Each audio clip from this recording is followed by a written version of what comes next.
जय श्री कृष्ण। मकर राशि और मकर लग्न के लिए इंपॉर्टेंट समय इसलिए है कि शनि इसके कारक ग्रह है। शनि मीन राशि में अब जो बदला है गुरु 2 तारीख से, वो शनि पर दृष्ट है, एक्सप्लोर कर रहा है, बेटर कर रहा है। आप मकर और कुंभ दोनों ही राशियां इस समय बहुत अच्छे मोड में जाएंगी, पूरे साल भर इनको मदद मिलेगी। तो शनि आपको मदद कर रहे हैं, गुरु सप्तम में आ गए, मैरिटल बिजनेस रिलेशनशिप, आपका मान सम्मान प्रतिष्ठा इनके लिए बहुत महत्वपूर्ण है।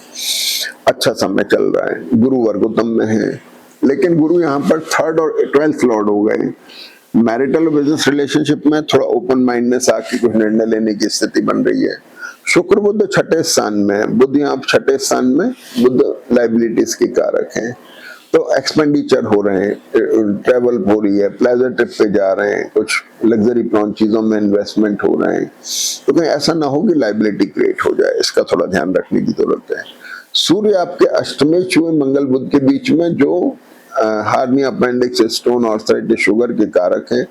दूसरा, स्ट्रेस दे रहे हैं थोड़ा सा, मंगल बुध की वजह से थोड़ा तनाव में है, स्ट्रेस में है, अपने असेट को लेकर के, बच्चों को लेकर के, ये सारी चीजें इसमें आ रही हैं। अब वीक की शुरुआत तो राहु के साथ हुई, राहु के साथ चंद्रमा है। वीक के शुरू में 8 तारीख को राहु चंद्रमा ने, हो सकता है आपकी ट्रैवल करा दी हो, अब तक घूम फिर आए होंगे। अब 8 तारीख में एक सबसे खास बात होती है कि चंद्रमा आपके शुक्र जो है, योग कारक शुक्र षष्ठेश के साथ जो वर्गोत्तम में थे, अब ये यहाँ से शिफ्ट होके कर्क राशि में आ गए। अब शुक्र यहाँ भी वर्गोत्तम में है, शुक्र यहाँ से हट गए, गुरु के साथ आ गए। गुरु के साथ आ गए, बहुत क्लोज हैं। बहुत क्लोज होने से स्ट्रेस बन जाता है, पेट की तकलीफ, इंटेस्टाइन में चॉकिंग होना, उसकी वजह से सिर में भारीपन होना, दर्द होना, शरीर में विविध प्रकार के। मैरिटल और बिजनेस रिलेशनशिप में अच्छा सब कुछ होते हुए भी एक फ्रीजिंग आ जाना, ये सारी चीजें इसमें होती हैं। चाहे नौकरी हो, चाहे व्यापार हो, चाहे अपने पर्सनल रिलेशन हो, वहां पर थोड़ा फ्रीजिंग दिखा देता है।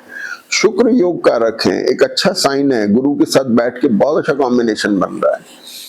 अब ये होता है कि शुक्र बदल गए, 9 तारीख को चंद्रमा यहाँ से मीन राशि में आ गए। मीन राशि में रिडिफाइनिंग मोड में, शनि के साथ में है। गुरु से दृष्ट होकर के चंद्रमा भी एक्सप्लोरिंग हो गए, तो आपके मैरिटल और बिजनेस रिलेशनशिप में नए ऑप्शंस आना, नए कुछ प्रपोजल्स आना, व्यापार में, नौकरी में अच्छे प्रपोजल्स की स्थिति दिखाई दे रही है। शनि चंद्रमा का भाग्य पे दृष्टि थोड़ा इंट्रोवर्ट भी बनाता है इंसान को, सेंसिबल भी बनाता है, कभी कभी स्पिरिचुअल की भी वो बनाता है। गुरु की दृष्टि मोटे तौर पे अच्छी है, धन का कारक भी है, इसमें कोई दो राय नहीं। तो ये चीजें हो गई। मंगल यहाँ पर 4th भाव में, जो भरणी नक्षत्र में, थोड़े अनस्टेबल है, तो एसेट को लेकर के थोड़ा विम्सिकल माइंड चल रहा है, थोड़ा सोच विचार चल रहा है, जो सूर्य भी बता रहे हैं, दोनों ही चीजें साथ में है। अब चंद्रमा यहाँ पर आ गए मेष राशि के अंदर, मीन राशि के अंदर, और 10 तारीख को फ्रीज है, सीजिंग है, नक्षत्रों की वजह से चंद्रमा फ्रीज है, तो थोड़ा ध्यान रखने की जरूरत है। फ्रीज चंद्रमा और शनि की कॉम्बिनेशन कभी कभी दर्द वर्द भी देता है, कभी मेंटल स्ट्रेस भी दे सकता है, तो थोड़ा ध्यान रखने की जरूरत है। इसके बाद में चंद्रमा 11 तारीख को मेष राशि में चंद्र मंगल के साथ में है। मंगल चंद्रमा का कॉम्बिनेशन एसिडिक होता है, इसकी दृष्टि शुक्र और गुरु के ऊपर है, तो थोड़ा ध्यान रखने की जरूरत है। एसिडिटी का विशेष ध्यान रखें, बहुत एडमेंट होने की जरूरत नहीं है यहाँ पर।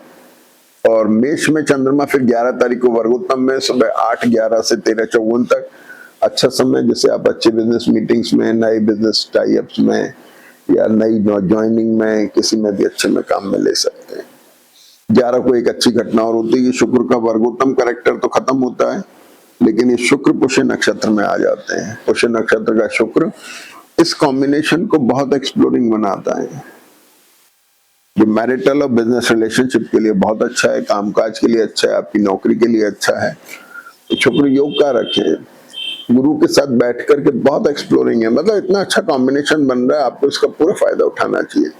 नौकरी में कुछ बदलाव आता है तो अच्छे मायने में आ रहा है, बहुत अच्छा साइन है। 12 तारीख को चंद्रमा भरणी नक्षत्र में, तो कोई बड़े निर्णय ना लें, थोड़ा सा ये विम्सिकल कॉम्बिनेशन है, अनसर्टेन है, निर्णय को दोबारा सोचना विचार करना पड़ सकता है। और 13 तारीख को चंद्रमा वृषभ राशि में आ जाते हैं। यहाँ चंद्रमा वृषभ राशि में से इंपॉर्टेंट एक्सप्लोरिंग कॉम्बिनेशन के शुक्र के साथ एक्सचेंज बना रहे हैं, फिर दोबारा बहुत अच्छा कॉम्बिनेशन है। तो इसका मतलब पूरा वीक आपका बहुत अच्छा जा रहा है, आप अच्छे निर्णय ले सकते हैं जो अब तक पेंडिंग थे, उनके अंदर आप महत्वपूर्ण निर्णय ले सकते हैं। बच्चों को लेके, नए मैरिटल रिलेशनशिप को लेके, नए बिजनेस प्रपोजल, नई नौकरी के प्रपोजल, उन पर विचार करके अब आप निर्णय ले सकते हैं। बहुत अच्छा कॉम्बिनेशन है। और इसके बाद में 13 तारीख को 14 तारीख को चंद्रमा वृषभ में वर्गोत्तम में, सुबह 6:32 से 11:47 अच्छा टाइम है। नई मीटिंग्स, नई ज्वाइनिंग्स या कोई इंपॉर्टेंट काम हो उनके लिए अच्छा है। और वीकेंड में बुध जो है षष्ठेश, आपके जो रोग, कर्ज, मामा, शत्रु भाव के कारक हैं, वृषभ नमाइश में जाते हैं, तो पेट की तकलीफ का फिर ध्यान रखना है। पाचन के संबंधित करते हैं, बुध जो है पाचन को बताते हैं, वीक होगा। गुरु शुक्र इंटेस्टाइन में प्रॉब्लम दे रहे हैं, मंगल थोड़ा एसिडिक बना रहे हैं, पेट का ध्यान रखें। बाकी सब बहुत बढ़िया, फायदा उठाएं। जय श्री कृष्ण।